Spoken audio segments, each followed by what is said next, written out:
Hello, players and coaches. This is Doc Scholl, baseball analyst and instructor, and here I have a kid who bought one of my private videos lessons through UberSense, and I'm going to give him a couple of things to work on, send him his video, and hopefully he'll get back to me, and I'll be able to see his improvements.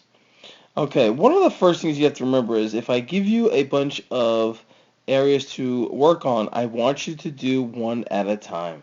If you can see, he's just smiling, having fun. We don't ever want to take that away from a kid and make him too mechanical. So really be careful. I'm going to give you many things to work on and do one thing at a time.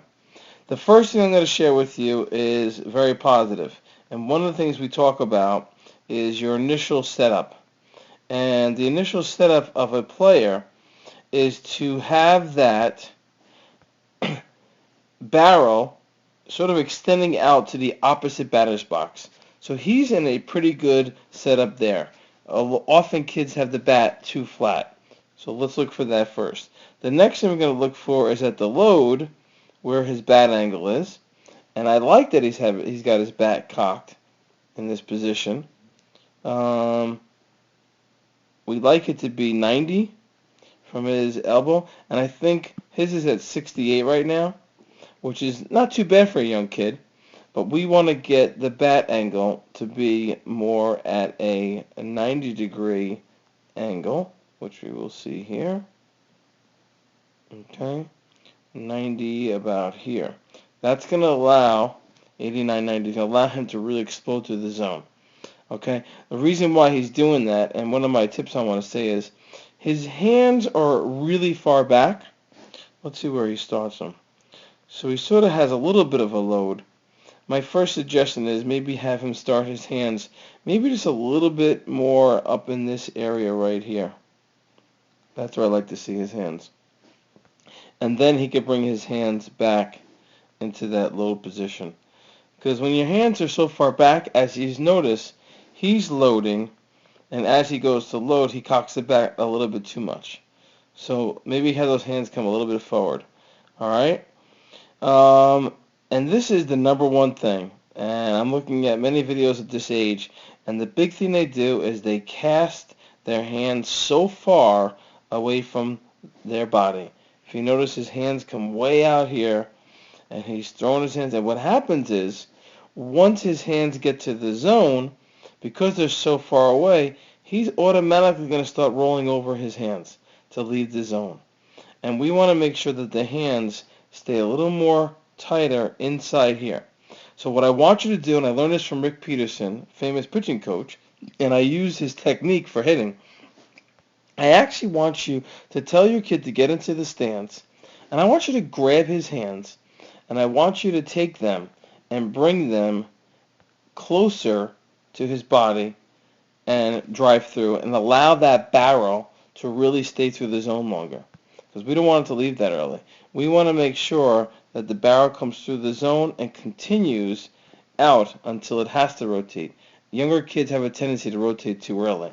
So I really want you to take a look at that. And what happens is, because that slows the bat down and it doesn't allow the barrel to actually make contact with the ball and really extend all the way through. So I want you to work on that and make sure. So he gets to this point here, and it should continue to extend, and he leaves the zone.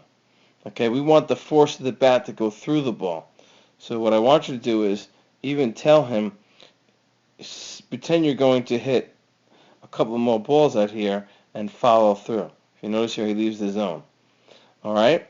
One of the things we do, another drill for this age, is we just set up a tee, and we have one tee here where he's going to make his contact, and then another tee that's a little bit lower, and just tell him to hit the ball and make sure he thinks he's going to hit another ball that's on the second tee, so that he continues through the zone.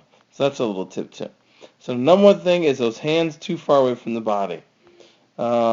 His alignment seems pretty good. His strides, he opens up just a little bit. I like to see, maybe another tip would be to explode those hips a little bit more.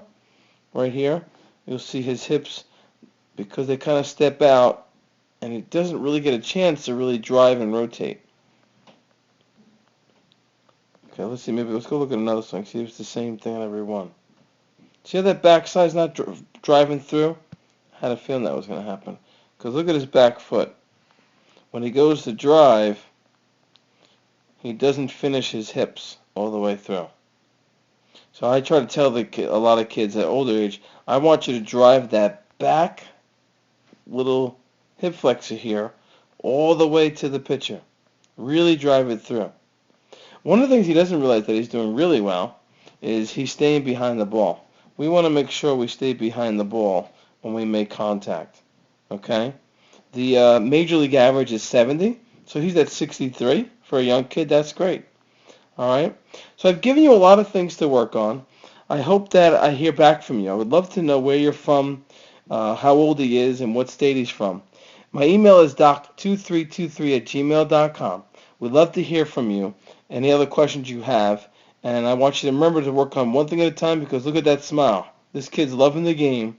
He's got a lot of good things, a good base. I just want to see him not cast his hands out and drive through the ball with extension.